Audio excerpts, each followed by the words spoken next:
Assalamualaikum warahmatullahi wabarakatuh. Jumpa lagi dengan saya Ibu Nita.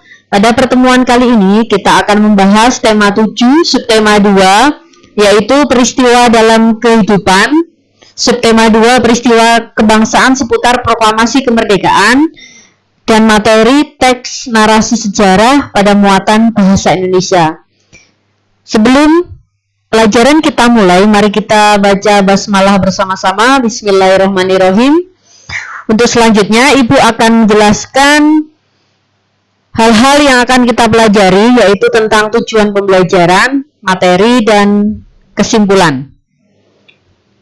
Adapun tujuan pembelajaran pada pertemuan kali ini yaitu mendengarkan dan menanggapi cerita tentang peristiwa. Ada hal-hal yang harus kita lakukan dalam mendengarkan dan menanggapi cerita tentang peristiwa, yaitu ada 3. Yang pertama, mencatat pokok-pokok peristiwa yang sudah kita baca atau kita dengarkan.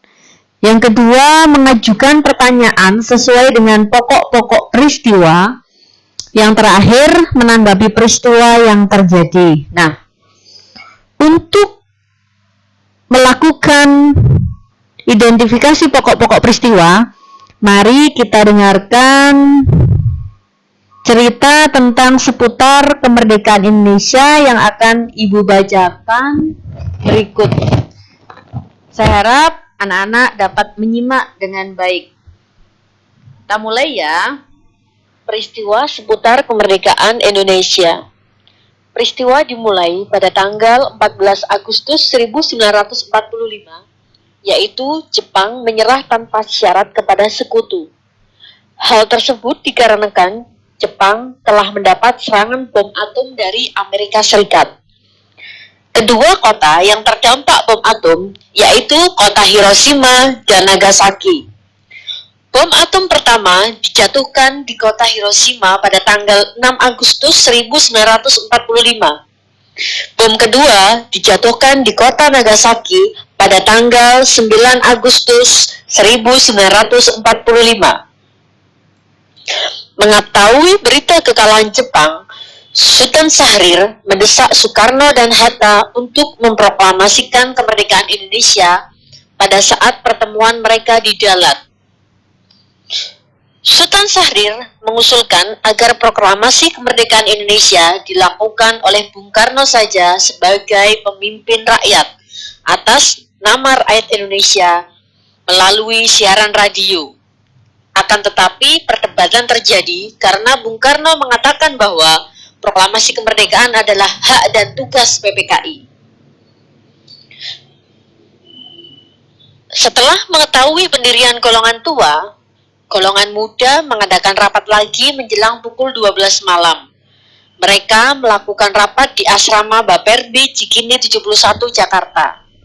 Rapat tersebut selain dihadiri mereka yang mengikuti rapat di Pegengsaan Timur, juga dihadiri oleh Sukarni, Yusuf Kunto, Dr. Muwardi, dan Sudanco Singgi. Dalam rapat itu diputuskan untuk mengungsikan Soekarno dan Hatta keluar kota. Tempat yang dipilih adalah Rengas Dengklok, sebuah kota kawedanan di sebelah timur Jakarta. Tujuan penculikan itu adalah menjauhkan kedua pemimpin nasional itu dari pengaruh Jepang. Untuk menghindari kecurigaan dan tindakan yang dapat diambil oleh tentara Jepang, rencana itu diserahkan kepada Sudanco Singgi. Rencana itu berhasil dengan baik berkat dukungan Sudanco Latif Hendraningrat berupa perlengkapan tentara peta. Pagi-pagi buta sekitar pukul 4, tanggal 16 Agustus 1945, Soekarno-Hatta dibawa ke Rengas Dengklok. Sehari penuh kedua pemimpin ditahan di Rengas Dengklok. Selain untuk menjauhkan Soekarno-Hatta dari pengaruh Jepang, para pemuda bermaksud memaksa mereka agar segera memproklamasikan kemerdekaan lepas dari segala sesuatu yang berkaitan dengan Jepang. Sementara itu, di Jakarta, golongan tua dan golongan muda sepakat bahwa proklamasi kemerdekaan dilakukan di Jakarta. Golongan tua diwakili oleh Mr. Ahmad Subarjo dan golongan muda diwakili oleh Wikana. Laksamana Maida bersedia menjamin keselamatan mereka selama berada di rumahnya. Laksana Maida adalah seorang perwira penghubung Angkatan Darat dan Angkatan Laut Jepang. Sesampai di Jakarta, Soekarno-Hatta bersama Laksamana Maida menemui Maijen Nishimura untuk berunding. Nishimura tidak mengizinkan proklamasi kemerdekaan. Kemudian mereka menuju rumah Laksamana Maida di Jalan Imam Bonjol nomor 1. Nah, di tempat inilah naskah proklamasi dirumuskan.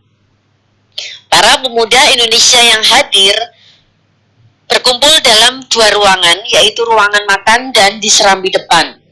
Perumusan teks proklamasi dilakukan di dalam ruang makan oleh Soekarno, Hatta, dan Mr. Ahmad Subarjo. Soekarno menulis rumusan proklamasi tersebut. Setelah selesai, teks proklamasi tersebut dibacakan di hadapan tokoh-tokoh peserta rapat. Setelah terjadi kesepakatan bersama, teks proklamasi selanjutnya diserahkan kepada Sayuti Menelik untuk diketik. Teks proklamasi yang sudah diketik ditandatangani oleh Insinyur Soekarno dan Dr. Andes Muhammad Hatta atas nama bangsa Indonesia. Naskah itulah yang dikenal sebagai naskah proklamasi yang autentik. Pada tanggal 17 Agustus 1945, pada pagi hari, banyak orang berkumpul di kediaman Soekarno. Mereka adalah rakyat dan para pemuda. Sekitar pukul 10 pagi, Insinyur Soekarno didampingi Dr. Andes Muhammad Hatta memproklamasikan kemerdekaan Indonesia. Setelah pembacaan teks proklamasi selesai, upacara dilanjutkan dengan pengibaran bendera merah putih. Pengibaran bendera merah putih dilakukan oleh Esuhud dan Sudanco Latif serta diiringi lagu Indonesia Raya.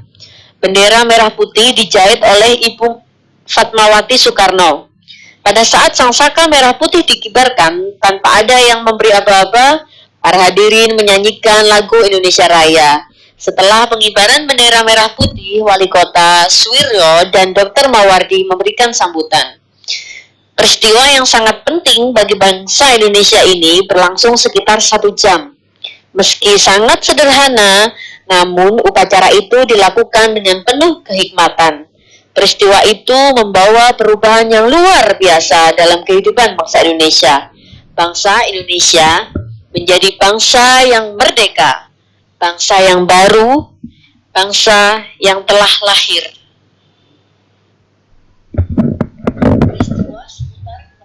Nah, demikian pembacaan tentang peristiwa sekitar kemerdekaan Indonesia. Sebelum kita mempelajari materi tentang mengidentifikasi pokok-pokok peristiwa, mari kita mengingat kembali tentang jenis teks yang pernah kita pelajari pada semester 1 atau di kelas sebelumnya. Kita akan mengingat lagi jenis teks itu ada 6, yaitu teks deskripsi, teks eksposisi, teks narasi, teks persuasi, teks eksplanasi, dan teks argumentasi. Nah, kira-kira berdasarkan teks yang Ibu bacakan tadi, termasuk teks apa ya? Nah, dari ke-6 jenis teks tersebut, teks yang Ibu bacakan tadi termasuk teks narasi. Kenapa dinyatakan sebagai teks narasi? Karena menceritakan suatu peristiwa atau kejadian dengan tujuan agar pembaca seolah-olah mengalami kejadian yang diceritakan itu. Nah, sekarang mari kita mencatat pokok-pokok peristiwa yang ada pada teks narasi sejarah yang telah Ibu bacakan tadi, yaitu sebagai berikut. Yang pertama, pada tanggal 12 Agustus 1945, Soekarno, Muhammad Hatta, dan Rajiman Weddiodiningrat Kedalat bertemu Marsikal Terauchi yang menegaskan Jepang akan menyerahkan kemerdekaan kepada bangsa Indonesia. Kemudian pada tanggal 14 Agustus, Soekarno, Muhammad Hatta, dan Rajiman Weddiodiningrat kembali ke Indonesia. Sultan Syahrir mendesak Soekarno-Hatta untuk memproklamasikan kemerdekaan Indonesia.